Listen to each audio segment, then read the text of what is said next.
Olá, muito boa noite. Muito boa noite para você. Eleições 2022, olho no candidato, olho no voto e, claro, olho na Band. A movimentação é grande nos principais colégios eleitorais do país. Na disputa à presidência da República, as regiões mais visitadas pelos candidatos são o Sudeste, o Nordeste e o Sul do país. Inclusive, neste domingo acontece o primeiro debate entre os presidenciáveis da sede do Grupo Bandeirantes de Comunicação em São Paulo.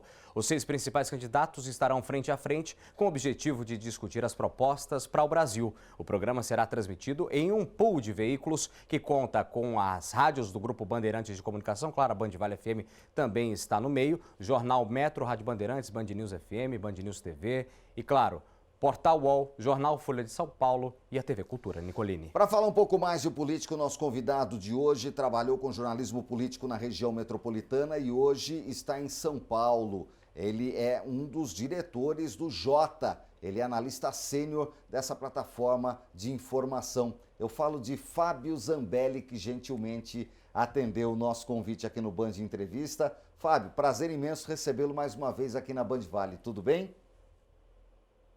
Boa noite, Nicolini. Boa noite, Israel. Muito obrigado pelo convite. Prazer é meu em falar com os telespectadores da Band Vale. Fábio, você com toda a sua experiência política e depois de passar pela eleição de 2018, como todos nós passamos, essa vai ser diferente ou vai ser uma eleição tão ferrenha quanto foi a de 2018? Qual que é a sua análise agora, faltando praticamente um mês para o primeiro turno? Olha, Nicolini, eu tenho a impressão que vai ser uma eleição mais disputada, mais ferrenha do que a de 2018 ainda, pela característica dessa eleição presidencial. Você tem, pela primeira vez depois da redemocratização, você tem um candidato que é o presidente buscando um novo mandato e um ex-presidente que saiu com uma aprovação muito alta, tentando voltar ao Palácio do Planalto. Então, esse é um fenômeno diferente do que nós vimos depois da redemocratização no Brasil.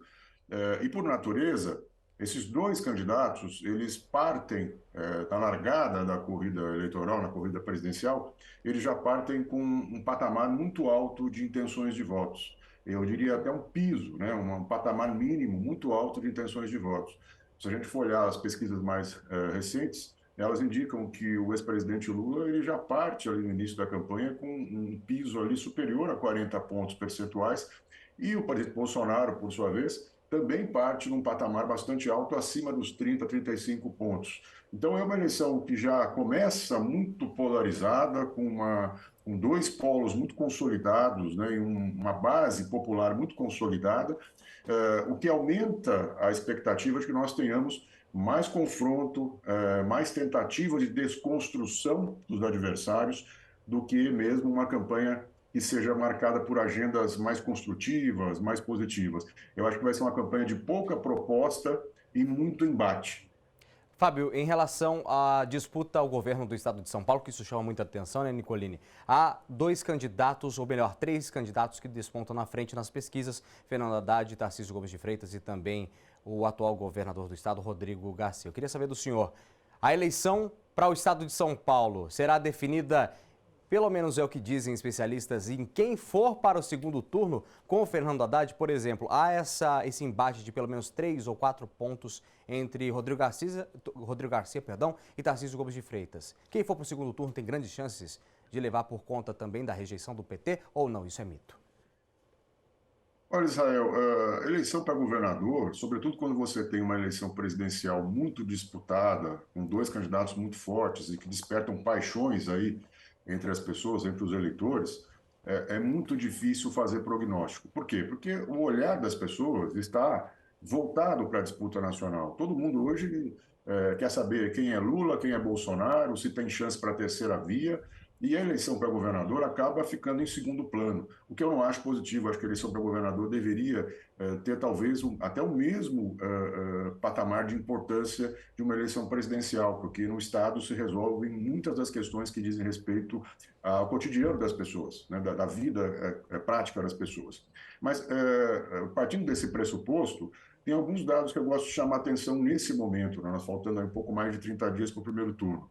O primeiro deles é que as pesquisas mostram claramente que cerca de 60% dos eleitores, quando você aborda nas ruas, nos fluxos e nos domicílios e por telefone, elas não têm candidato, elas naturalmente não conseguem indicar o seu nome a governador, o que é natural nesse momento da campanha. Então, a gente está olhando para uma pesquisa ou para um conjunto de pesquisas que trazem esse retrato aí que você mencionou, com o Fernando Haddad liderando, e depois ali uma disputa bastante dura pelo segundo lugar entre o ex-ministro Tarcísio Freitas e o governador Rodrigo Garcia, mas trata-se de um contingente ainda reduzido de eleitores que já tomou sua decisão. A decisão, tradicionalmente para governador, era tomada ali nos últimos 10 dias antes do primeiro turno, o que leva a essa disputa por um grau de imprevisibilidade muito expressivo. Né? Nos últimos anos, a gente pode lembrar de vários episódios, não só em São Paulo, de candidatos que não estavam entre os dois primeiros colocados e que acabaram vencendo as eleições para governador. Dá para citar o caso do Wilson Witzel, no Rio de Janeiro, o caso do Romeu Zema, em Minas Gerais. E aqui em São Paulo, se a gente voltar 4 anos, nesse momento da campanha, havia uma disputa entre João Dória e Paulo Scaff. E quem foi para o segundo turno com o João Dória foi o Márcio França, e foi uma eleição decidida, vocês vão lembrar, por um pouco mais de 1 ponto percentual de diferença. Então, o que a gente está olhando hoje ainda é um retrato bastante nebuloso da corrida estadual. O que dá para saber até agora, analisando essas pesquisas, Nicolini? O principal é olhar até onde o candidato pode chegar, não onde ele está, né? Então, é importante olhar, por exemplo, o índice de rejeição. Qual é o mais rejeitado? As pesquisas mostram que é o Haddad. Né? O índice de conhecimento, a taxa de conhecimento, tanto do Rodrigo Garcia quanto do Tarcísio, ainda são taxas baixas. Então, o eleitor ainda não conhece, ou pelo menos ele ainda não sabe quais são os adversários do PT, do Haddad aqui no Estado. Quando isso, com a campanha eleitoral na TV, que já começa agora nesse final de semana, com os debates, com a massificação da presença, né, dessas figuras na TV, nas redes sociais, nos comícios, a tendência é que a taxa de conhecimento desses candidatos suba e, com isso, também suba a intenção de votos deles. Por isso que a gente tem que olhar hoje muito mais qual é a limitação dos candidatos, até onde eles podem chegar. Agora, Fábio, a gente vai continuar nessa discussão do governo do Estado depois do intervalo, porque nesse momento são 3 candidatos fortes em São Paulo. Isso não acontece em algumas eleições, que mostra assim uma briga direta de 3. Por muitos anos foram 2, o candidato do governo e um candidato forte da oposição. Sim. O que isso pode significar vai ser assunto depois do intervalo. Israel. Exatamente, Nicolini. O Band Entrevista faz a primeira pausa e volta em instantes falando sobre as eleições desse ano. Não saia daí, o Band Entrevista prestando serviço.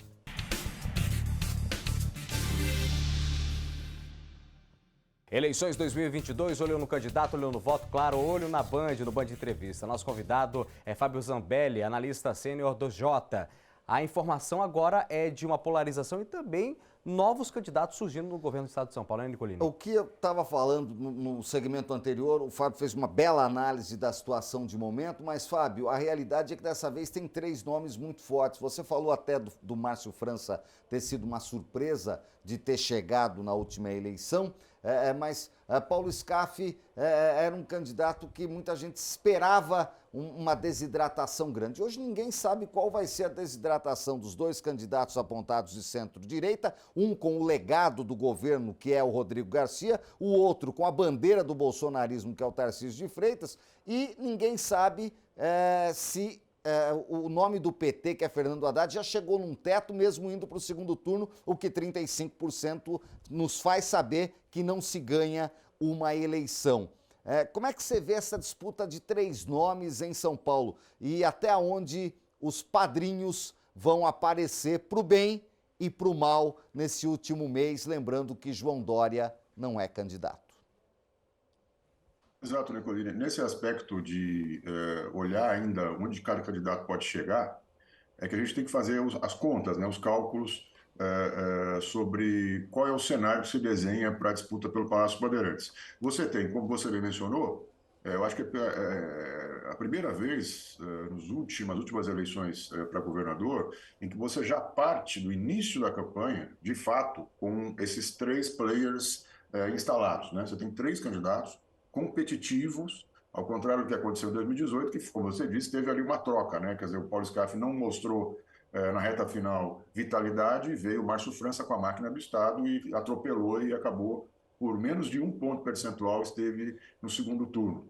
Dessa vez, nós estamos já há pouco mais de 30 dias do primeiro turno, já existe essa clareza de que são 3 candidatos competitivos e não só 2. Então, isso é muito diferente aqui no Estado. E tem esse aspecto dos padrinhos, né?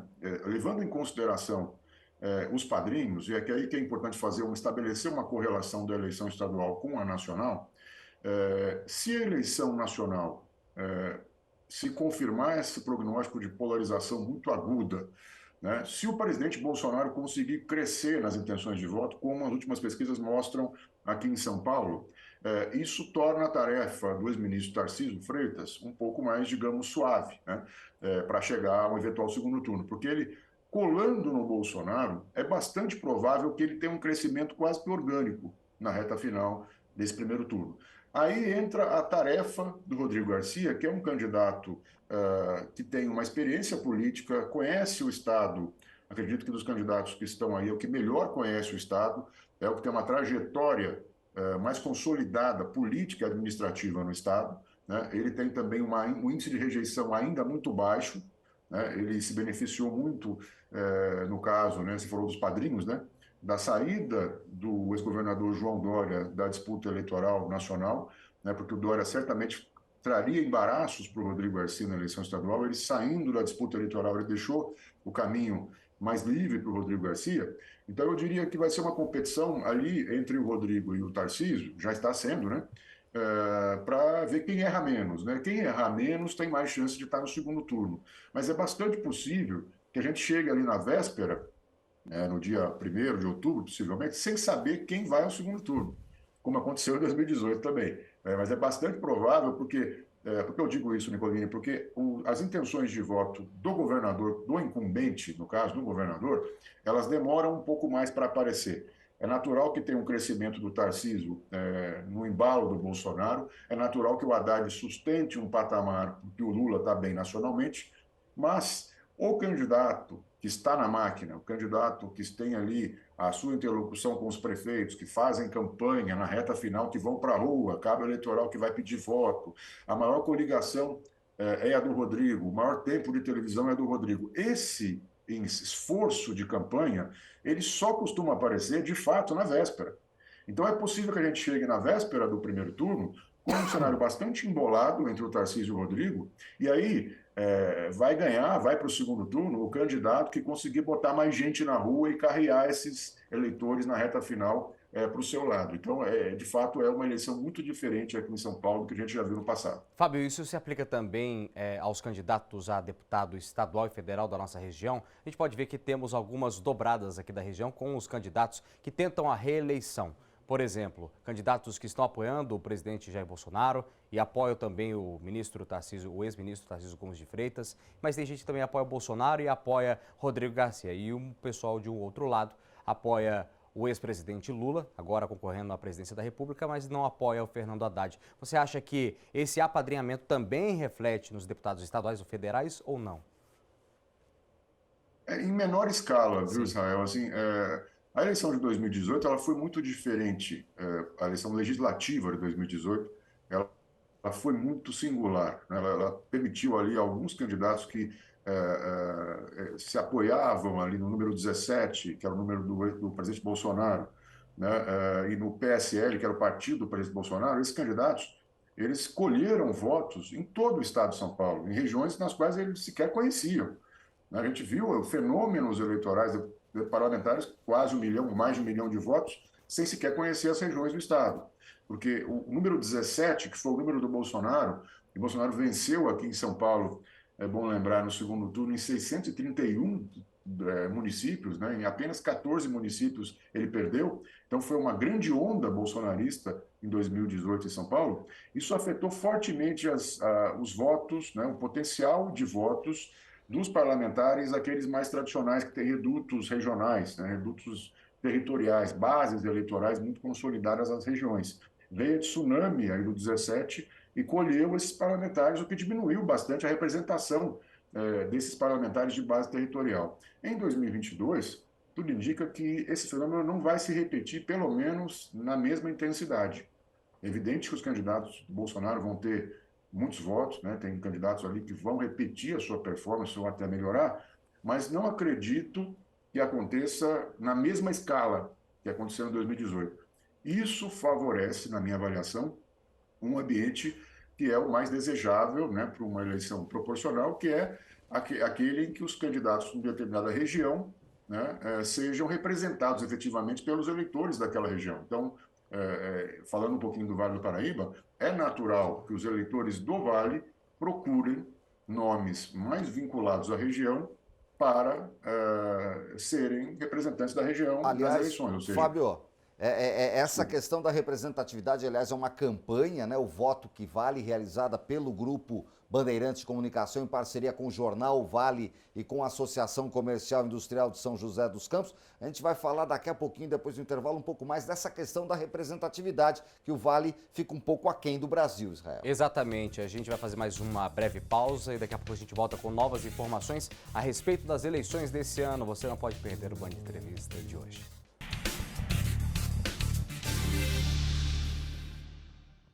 Acontece nesse domingo o debate entre os principais candidatos à presidência da República, às 9 horas da noite, na tela da Band. Você também confere aqui na tela da TV Band Vale. Nosso convidado é Fábio Zambelli, que traz as informações muito importantes sobre o pleito desse ano, né, Nicolini? Analista sênior do Jota, uma das principais plataformas hoje de jornalismo político e econômico. A gente estava falando de representatividade regional, Fábio, e você que trabalhou aqui no Vale do Paraíba por tanto tempo e viu verdadeiros governadores do Vale, desde Aricara José, enfim, outros nomes, né? O Penido de Aparecida, enfim, a gente viu, né? Quantas histórias a gente tem para contar de nomes fortes e que realmente traziam uma representatividade diferente do Vale do Paraíba, tanto na Assembleia Legislativa quanto no Congresso Nacional. Hoje a gente tem 2 deputados federais, contando aí Milton Vieira e Eduardo Cury, 2 estaduais, a deputada Letícia Aguiar e o deputado do Novo, o Sérgio Vitor de Taubaté. Isso foi fora da curva, ao seu ver? O Vale vai conseguir, com quase 2 milhões de eleitores, e poderia ter aí 6 ou 7, pelo menos, deputados estaduais, 3 ou 4 deputados federais, no mínimo. Você acha que aumenta a representatividade esse ano com esses outsiders que chegaram levando milhares de votos para outras regiões, com uma força um pouco menor na eleição? Veja, essa eleição, pelas características diferentes das de 2018, ela é uma eleição mais propícia a um aumento de representação parlamentar do Vale, na minha avaliação. Porque os candidatos que vão se ancorar nos projetos nacionais, eles estão mais pulverizados, você não vai ter ali nenhum grande fenômeno de votos, como houve em 2018, tirando votos dos parlamentares da região. Então, é bastante provável que a região aumente a sua representação, uma região que tem quase 2 milhões de eleitores, e é mais que natural que exista esse pleito para aumentar a representatividade do Vale do Paraíba no Congresso e na Assembleia Legislativa. Nicolini, você mencionou, né, os grandes fenômenos eleitorais aqui da região, né, que eram uma espécie de governadores do Vale e tal.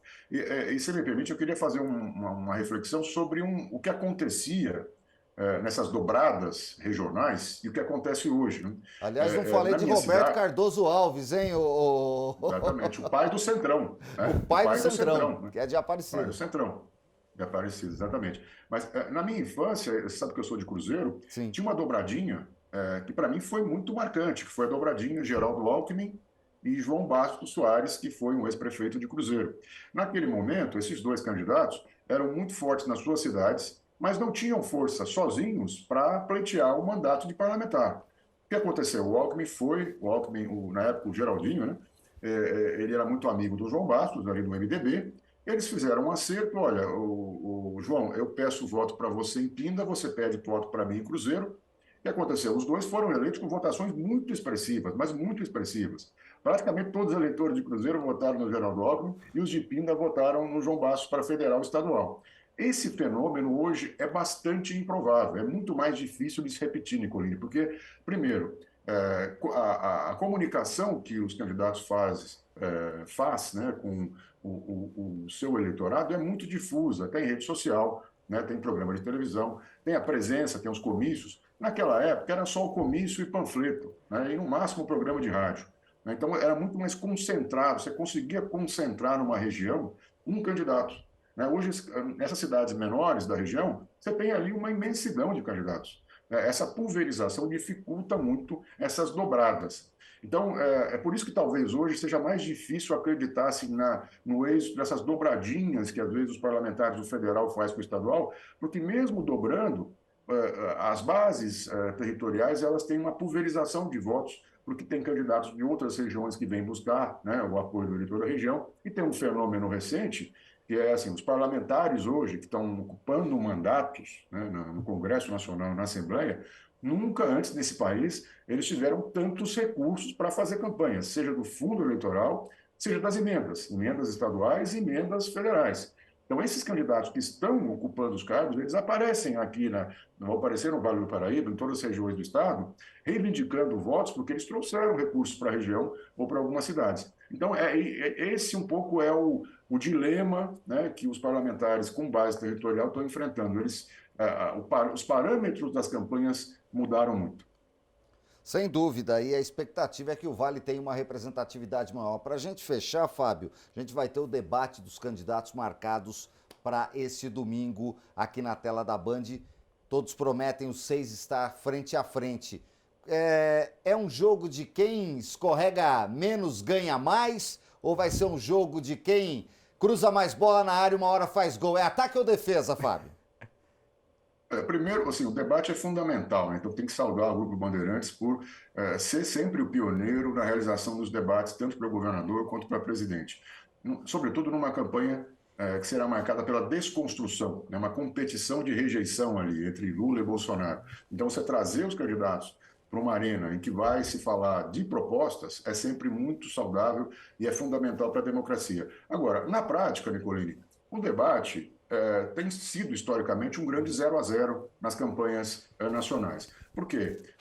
As campanhas usam os debates para fazer recortes ali de falas dos seus candidatos para explorar, seja no horário eleitoral, seja nas redes sociais. Então, assim, o candidato, mesmo que tenha ido, no cômputo geral do debate, tenha ido mal, mas tem algum momento que ele vai ter brilhado ali, falou uma frase de efeito, né, teve algum bate-boca ali em que ele se saiu melhor. Esse recorte é o que vai ser feito pela campanha dele para usar na televisão e na rede social, né? Então, a sensação que passa, né, quando termina o debate é que todos os candidatos que estão saindo ali do palco ali da Band vão dizer que venceram o debate. E é difícil contraditá-los, porque, na verdade, é quase que ter um viés de confirmação dos eleitores, né? Eu voto no Bolsonaro, eu acho que ele foi melhor. Eu voto no Lula, eu acho que ele foi melhor. Quem eu acho que tem mais chance de ganhar visibilidade, né, e de aparecer de alguma maneira numa disputa tão polarizada são os candidatos do centro, ali a Simone Tebet, o Ciro Gomes, a própria Soraya Tronic, que vão ter oportunidade de falar em patamares ali, em tempos muito semelhantes aos dos candidatos que estão na liderança das pesquisas, e vão aparecer, vão ter visibilidade. Então, eu acho que é uma oportunidade muito maior para esses candidatos do centro do que para os dois favoritos da disputa presidencial. Fábio Zambelli, analista sênior da plataforma J, que prazer recebê-lo aqui no Band Entrevista, trazendo uma análise para o nosso telespectador da região metropolitana, faltando aí pouco mais de um mês para a eleição, do que nos espera. Obrigado, Fábio, um ótimo trabalho nessas eleições e até uma próxima oportunidade. Obrigado, Nicolini. Obrigado, Israel. Boa noite a todos e todas. E aí fica o convite para o debate que vai ser, sem dúvida nenhuma, imperdível na noite desse domingo. E a gente vai acompanhar também aqui na tela da Band, neste domingo, a partir das 9 da noite. O Band Entrevista, ele fica por aqui, mas nosso encontro está marcado sempre aos sábados, às 10 para 7 da noite. Excelente final de semana. Até a próxima. Um bom final de semana para você, um excelente sábado.